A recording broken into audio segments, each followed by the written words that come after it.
একদিন এক সন্ন্যাসী আর তার তরুণ শিষ্য ঘন অরণ্যের পথ ধরে হেঁটে চলেছিলেন।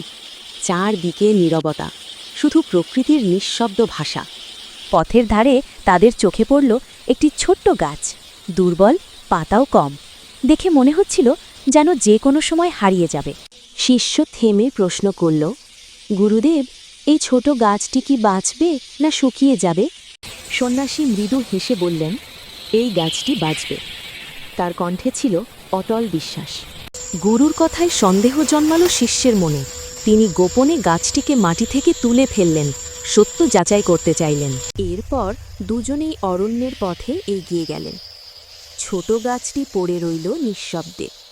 সময় চলতে থাকল, বৃষ্টি নামল, মাটি ভিজল, প্রকৃতি নিজের কাজ করে গেল, নীরবে, ধৈর্যের সঙ্গে।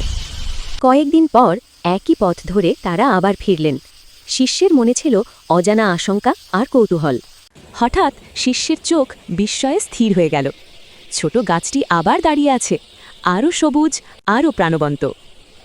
শিষ্য নতজানু হয়ে বলল, গুরুদেব, আমি গাছটি তুলে ফেলেছিলাম, তবুও সে বেঁচে আছে।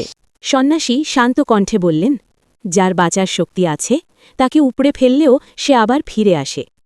জীবনের সত্যকে পরীক্ষা করে ধ্বংস করা যায় না। যা বাঁচবার জন্য সৃষ্টি হয়েছে তা পথ খুঁজে নেবেই।